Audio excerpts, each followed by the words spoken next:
We can zap her. I can go get her. Yeah. Wendy?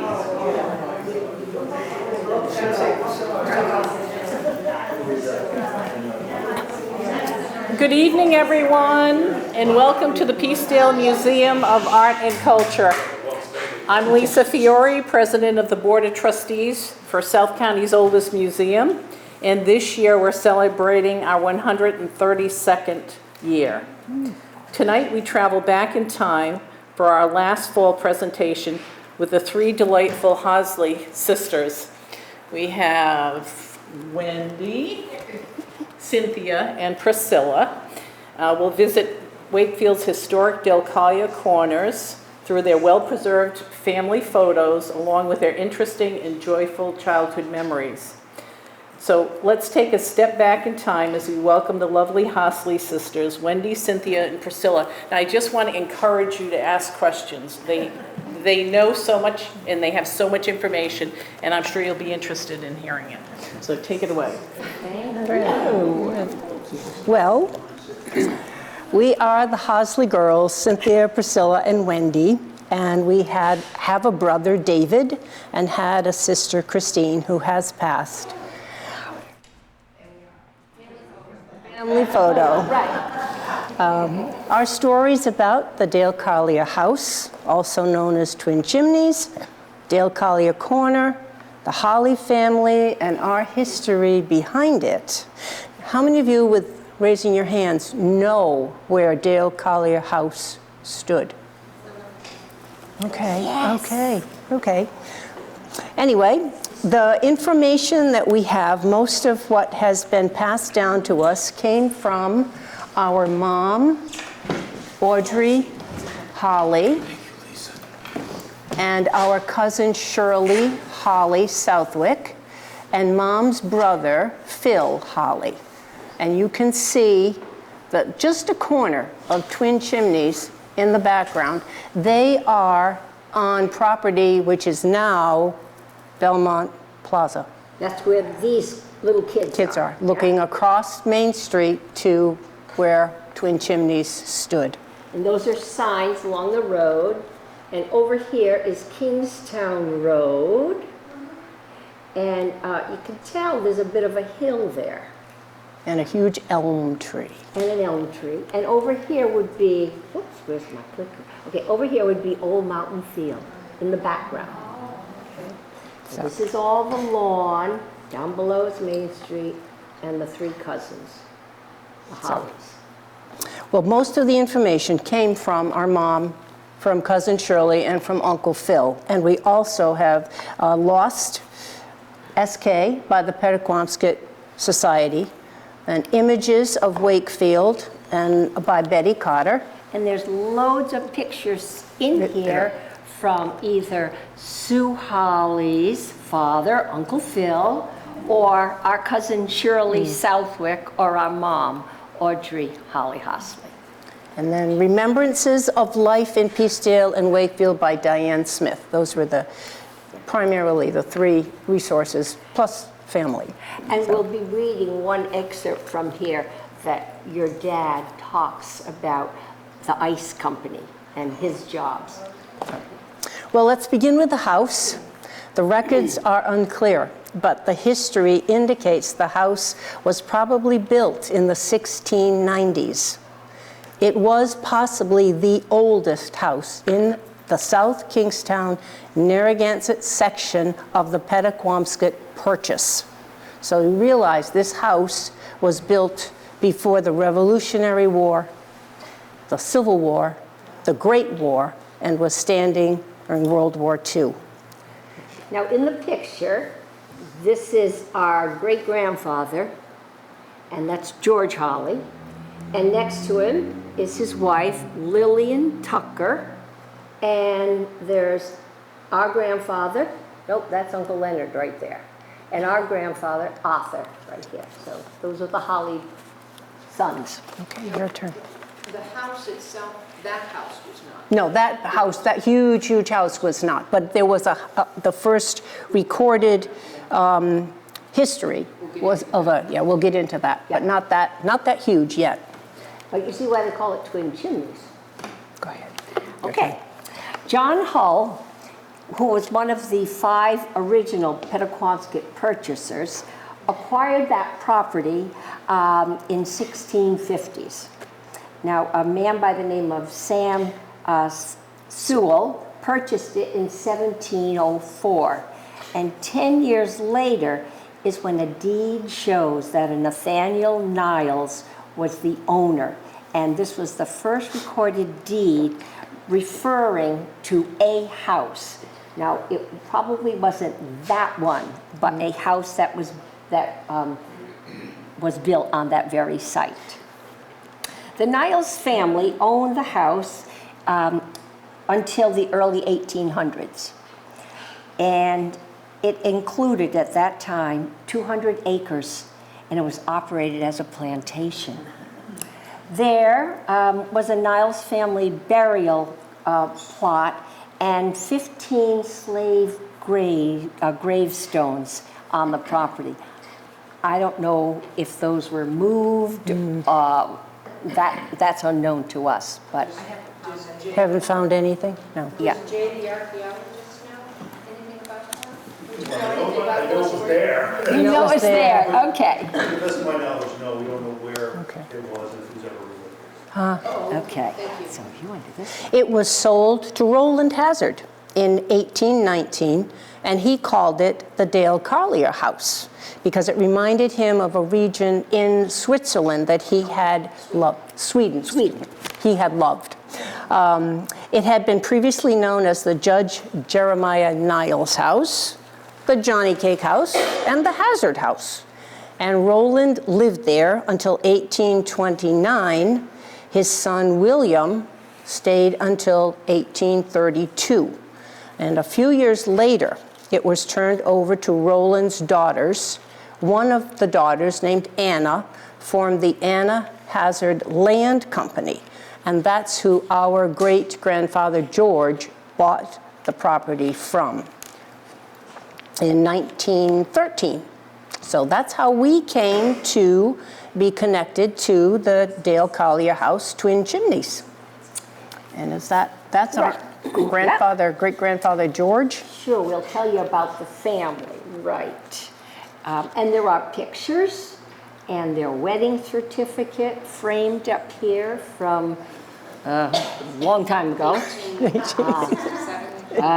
87, right. So this is our great grandfather, George Holly, and he grew up in the Curtis Corner area.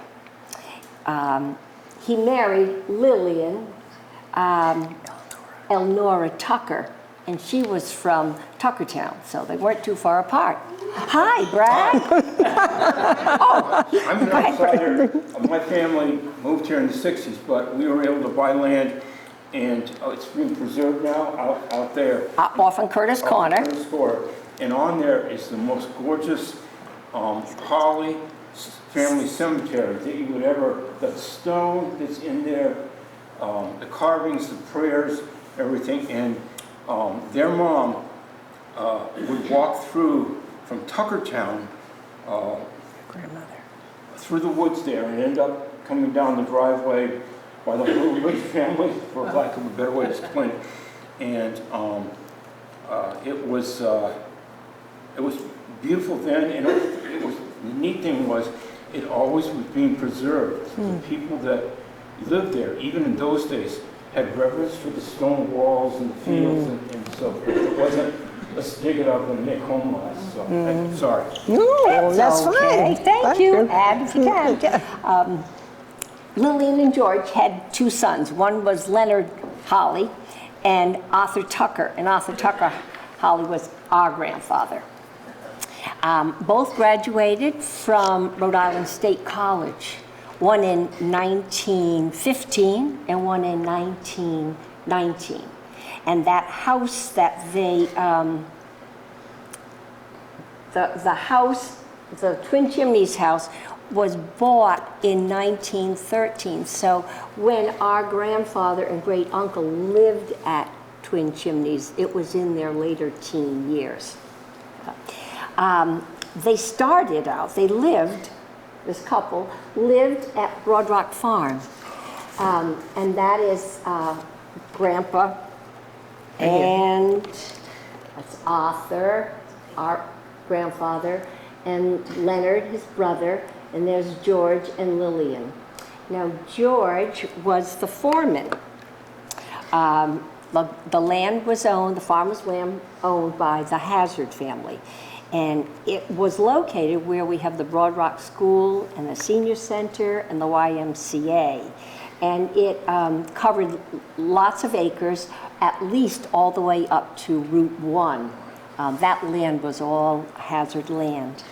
The stone walls are still visible today on Broad Rock Road. You can see them. They probably were pasture lands, plus the stone walls are made from all the stones that they dig up as they farm.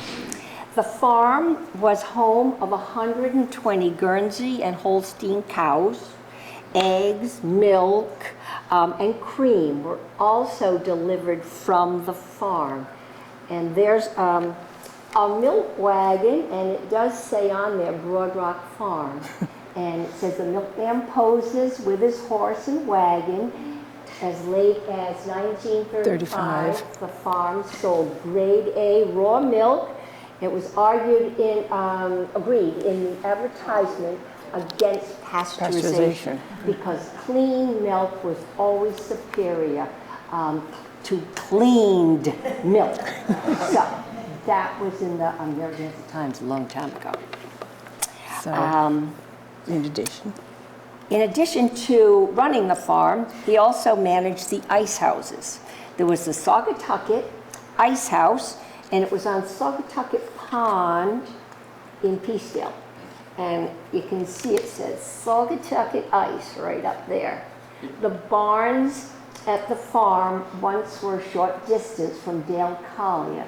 And again, there's our mom's name. That was a picture that she had, and we've got a copy of that also. The foundation for the ice house is still there today. The bottom part. really?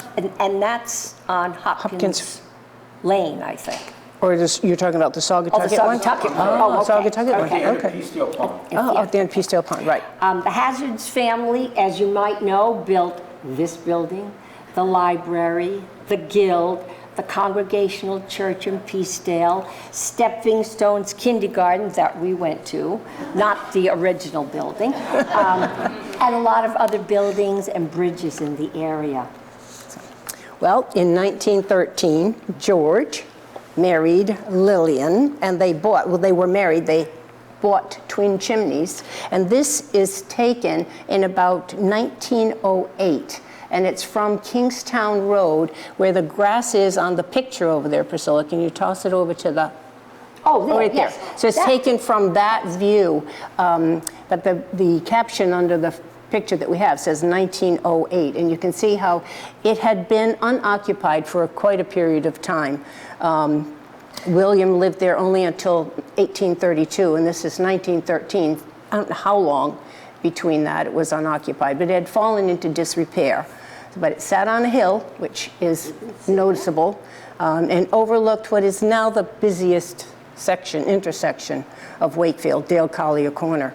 And the Dale Carlia House and the property ran from School Street, make sure I get my directions right, School Street on the north along Kingstown Road to Charles Street, and then up to Cleveland, and included Oak Street. So in today's world, we're talking from the bowling alley all the way to and including the Belmont Shopping Plaza, the coffee shop, the Chase Bank, Sweener's up on Charles Street, and Citizens Bank over on Holly Road. Phew, big spot. The family made major renovations, including adding a front porch. And they also started a dairy. They raised cows, chickens, horses, and they grew a lot of produce. Now, this is the house. This is Twin Chimneys with the front porch on it. You saw the older pictures when there was no trim around the windows. There was no porch. That was the second level. If I can tell a little history that we didn't write down here, but just 'cause we might not have the house close up. This house was the home of George and Lillian, but one of George's sisters who never married, we called her Aunt Ella, she lived, when we finally were in the house, she lived on one side of the house, top floor and downstairs, and we lived on this side of the house. But at one time, there were no breaks between one half of the house and the other. You could, on the back of the house, you could go along the north end from one corner of the house where we had a kitchen growing up, right across to the back of the house. It was a big house. So that's probably the only close-up picture you'll see. It was surrounded by trees and lilacs and other things. So the farm was one of the last places where you could buy milk and cream in Wakefield. This is George, he's hoeing potatoes. And there's Twin Chimneys. Now, this would be Holly Road, or Holly Street. At one time, Holly Street went from Main Street only up to where the barn was located. So it went along Holly Road. This is where he had a garden. Now what sits there over here is the medical building on Holly Road.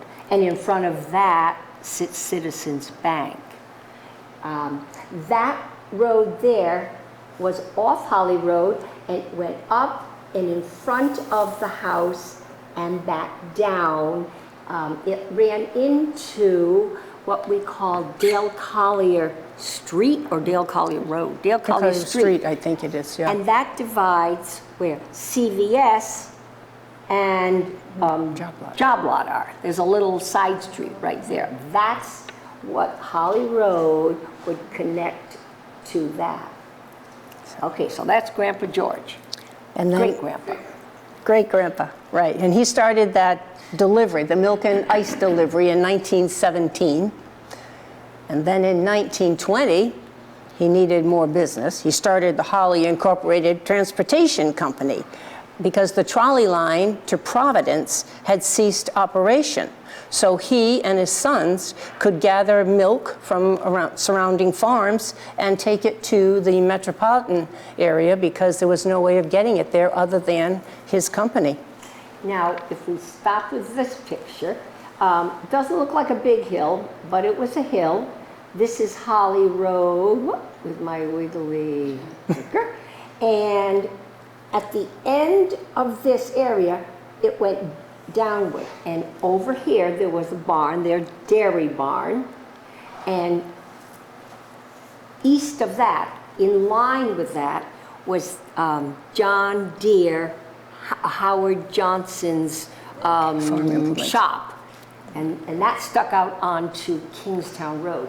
So we, as children, would walk past this garage, down the hill, across to the little dairy barn.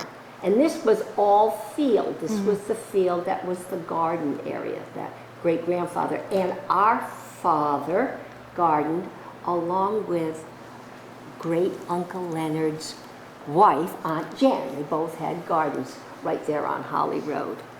So, okay, in 1922, Arthur, our grandfather, married Abby. Now this is, shall we give the whole name? Sure. Arthur Tucker Holly marries Abby Mary Tucker.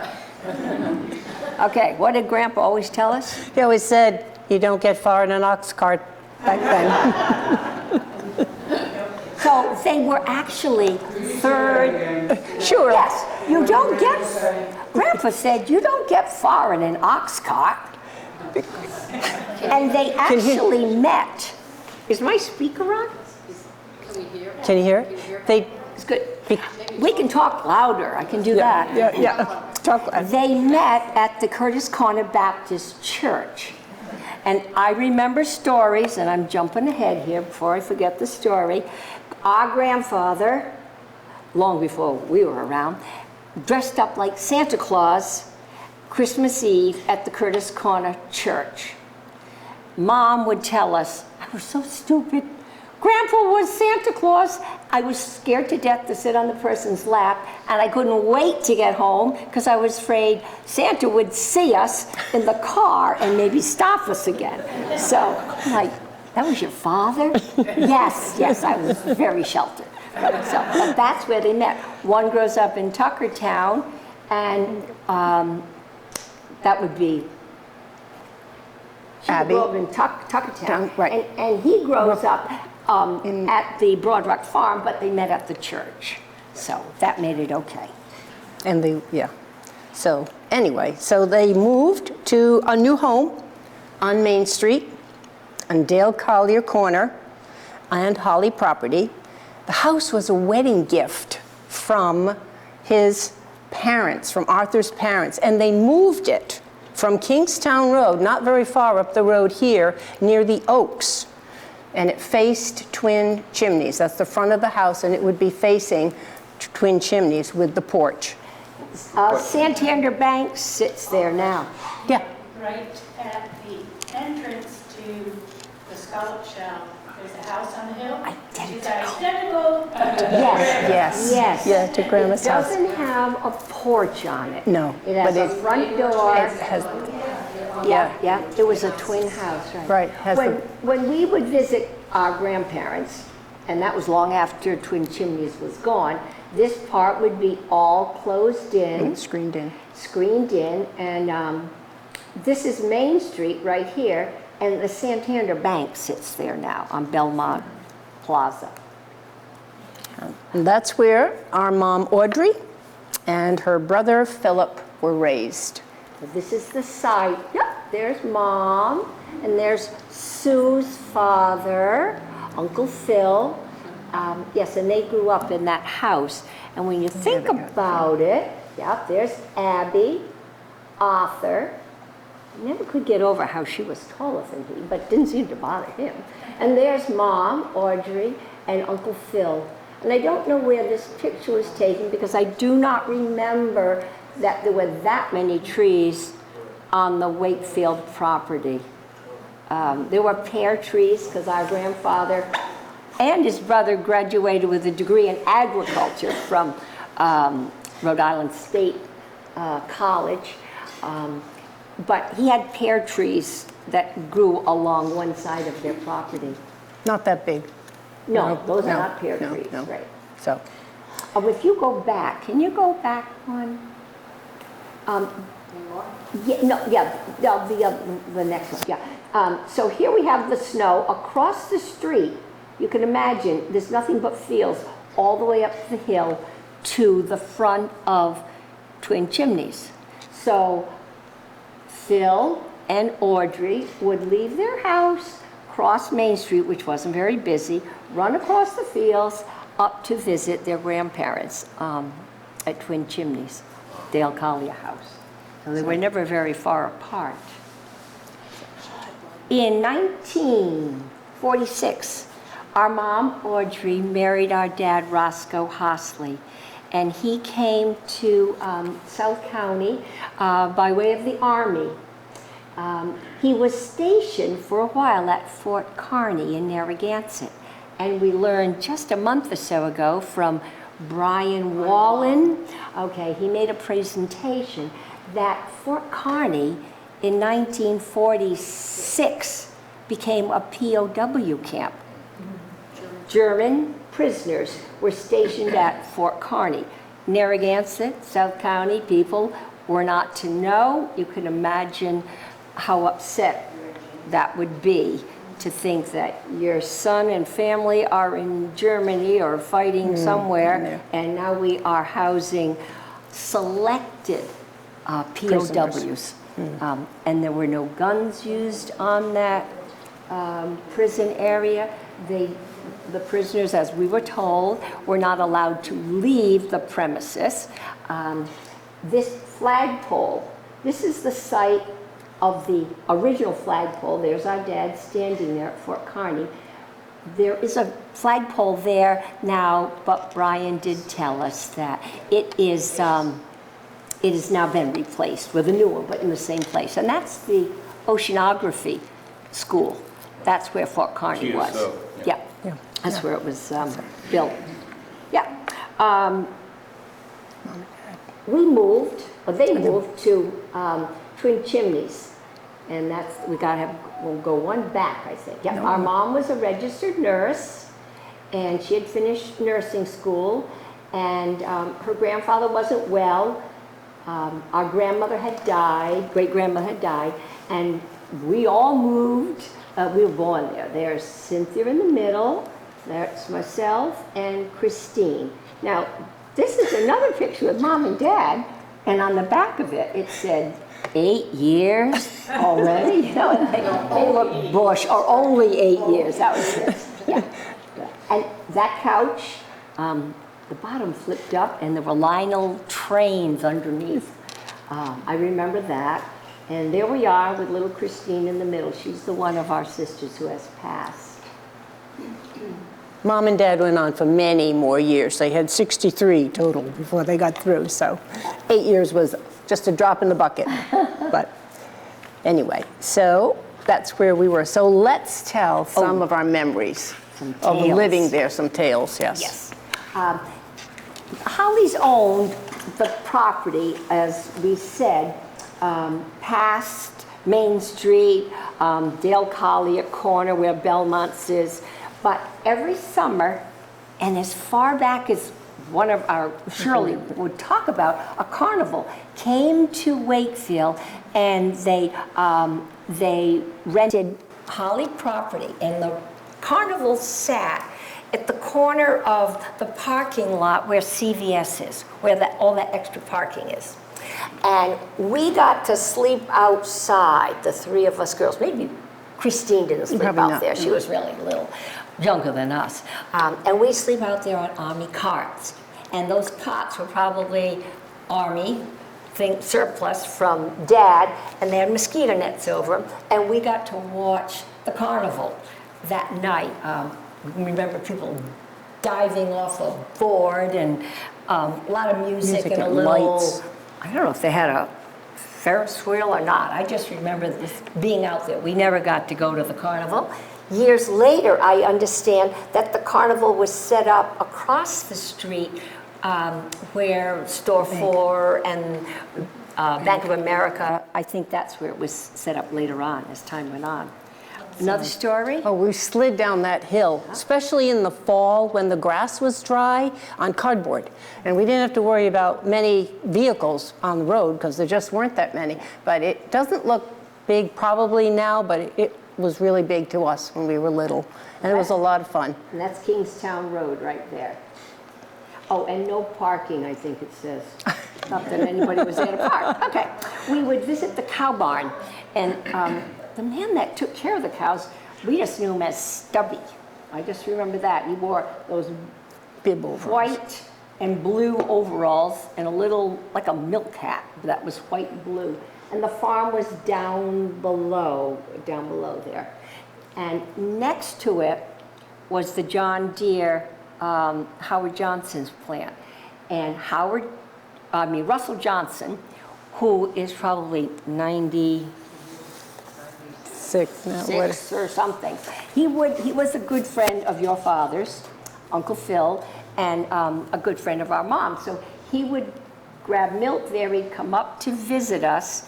And I can remember us saying, "Oh, here comes our boyfriend, Russell." And Mother would look at us and go, "That's your friend boy, Russell." Okay, friend boy's here to visit. Later, Russell and his family built a house and moved to Ministerial Road, across the street from where we moved after Twin Chimneys. And we babysat for Russell's 3 sons just across the street. So like the circle goes around. But we'd spend time in Dad's garden, and as Priscilla said before, that's where the medical building on Holly Road is now. It was a huge garden. huge garden. And well below the house were lilacs, and they would come out in May, and I just can remember saying, the lilacs are out, Mom, is it my birthday? Because my birthday was in May, so she'd say, yep, your birthday's coming. Yeah. We had a great Aunt Ella. Oh, there's Cynthia. Yeah, she had a pet chicken. Yeah. And you can see, this is in front. This is facing Main Street. It's just trees and I think that's a beehive up there, or yeah, down there.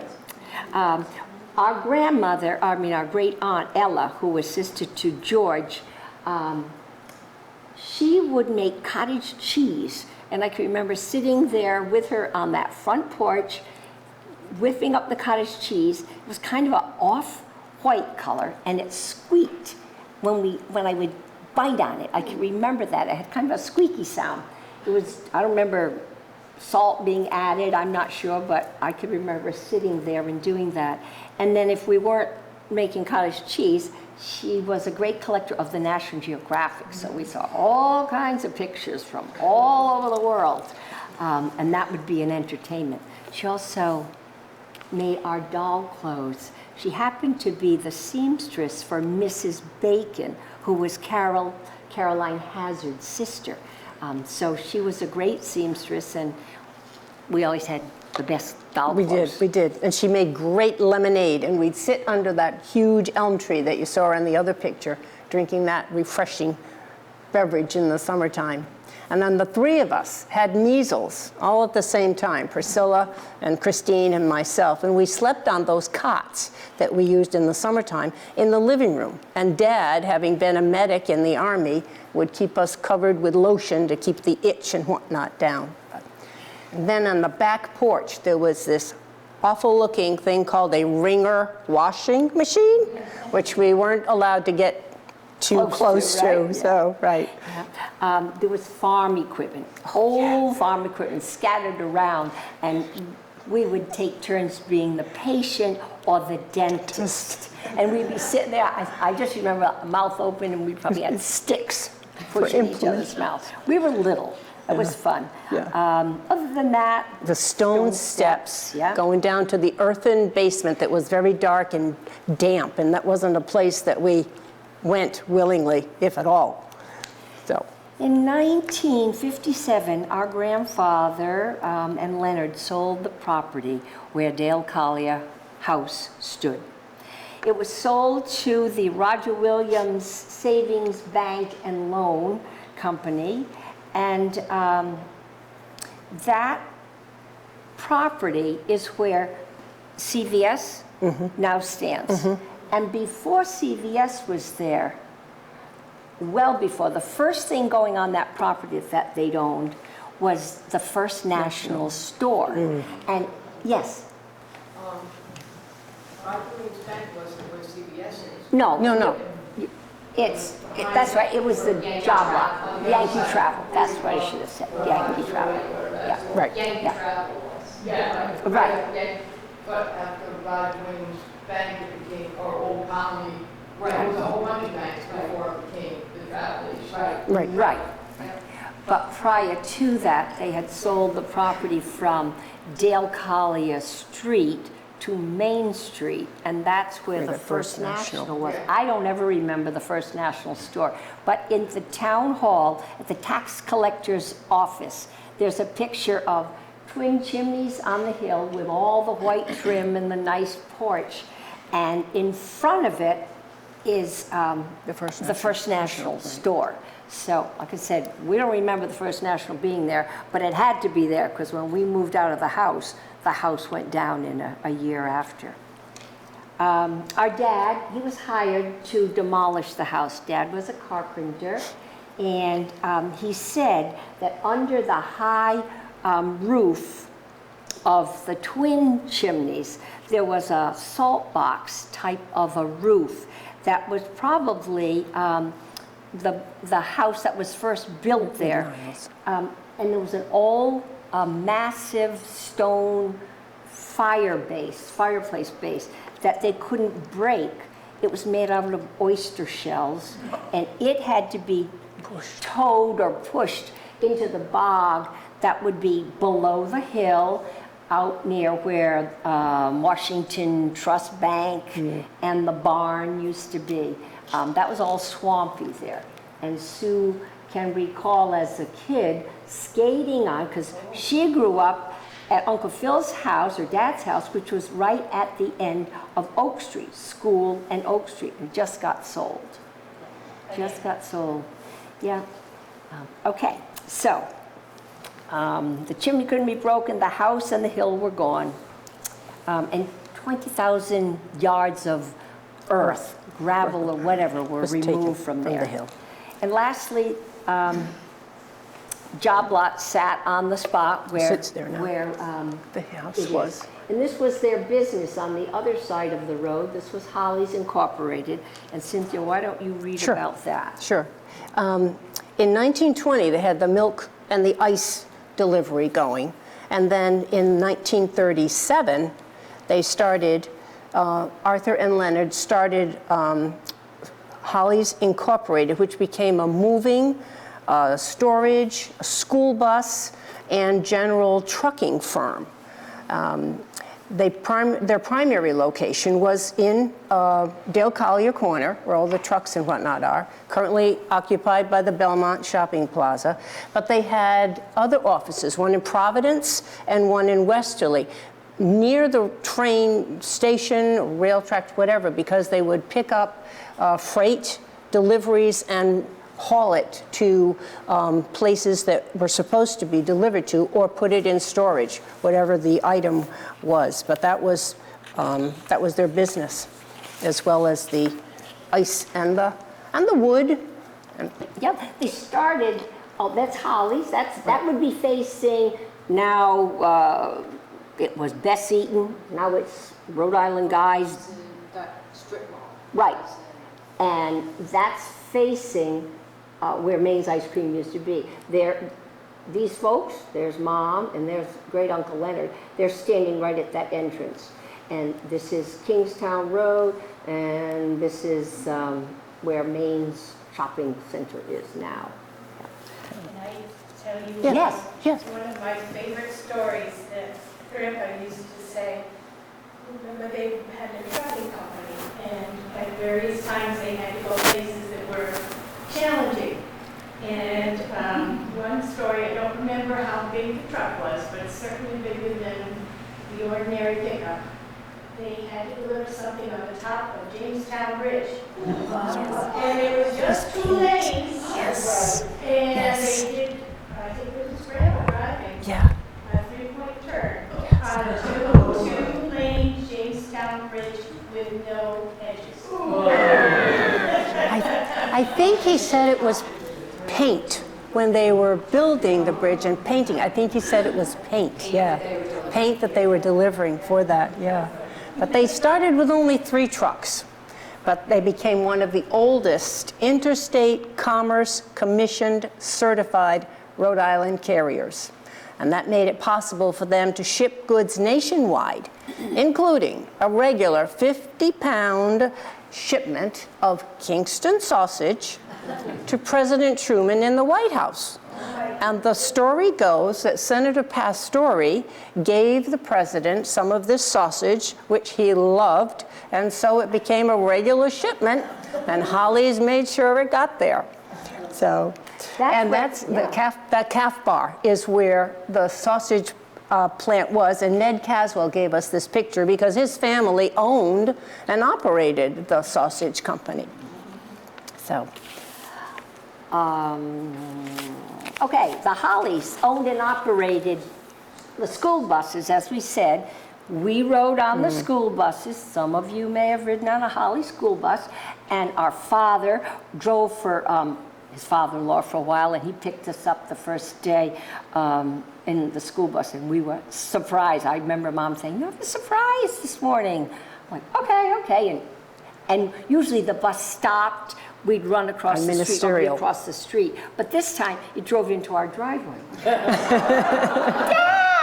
He was the bus driver that day. but I can remember too when he would drive the bus. One time, I don't know whether it was more than once, I'm sure it happened, but he would go back to the the bus terminal, and he would have to fill out some kind of report, I guess. And he had it on a clipboard or something with paper, and he would be writing with pencil. And I can still hear the sound of that pencil on the paper. As we sat there, we weren't talking, he was doing whatever he had to do, but that's still something passed away back there. That's nice. I don't remember that. They also had 3 ice houses. One was on Hopkins Lane in Peacedale, and it says, "A view of ice harvesting at Peacedale Pond by the Holly Ink and Transportation Company." And I can't read what it says. Around the turn of the century. Oh, turn of the century, okay. The second one was on Warden Pond, where Great Pond Ice House stood, which was the site of our great uncle's property. I lived on that property, and now dear friends live on that property, right where the ice house was. The third location was on Kingstown Road in Narragansett. It's presently owned by Bob Shoemate and his family, and it's called Pier Ice. But that started out as a Holly ice plant, too. The ice bag here, this bag for delivering, was given to us by Bo Brown. And it says, Holly's Ink and Transportation, Wholesale, Ice, Retail, Firewood, Moving, Trucking, phone number 305 Wakefield, Rhode Island, Narragansett. So We gotta go faster. that came by a long gotta go time ago. faster. And our Uncle Phil told about ice cutting. And Cynthia, you can Oh, sure. read about that. From here. This is Yeah. taken from one of the books that we referenced. So often we had to get ice from Bald Hill, and they'd send a truck to Watch Hill or up to Woonsocket to replenish their supply, because in the summertime they often had trouble keeping up with the demand. One summer day, there was a truck coming back from Woonsocket, and it broke down on Tower Hill Road, full of ice. We had run out of ice at the corner, and people heard about the breakdown, and they went up and bought ice right off the truck. Ice was 50 cents per 100 pound, so a 50-pound block cost $0.25. And where's that little paper there? Oh, right under my hand. Yeah. And they would, the people would put that in their window to let them know what size they needed that would fit in their little refrigerator. Icebox. Icebox. But many people that day drove home with ice on the bumper of their car. So that was from Uncle Phil, from your dad saying that.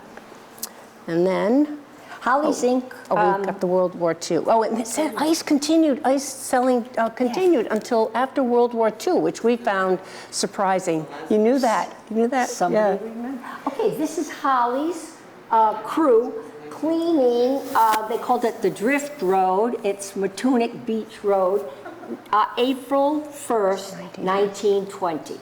Was it especially warm or cold spring? Cold spring, but warm winter. So this was a real April Fool's joke. So they also moved ice. Okay, Holly's was sold in 1965, and that became the end of the Holly's Incorporated at Dale Carlia Corner. And our grandparents, Abby and Arthur, their home was removed, was taken down on Main Street there, and they moved to Holly property on Oak Street. So that's where they ended, and that was 25 Oak Street, I think it was called. And that Oak Street property was part of the acreage that had been in that 200 acres years and years past.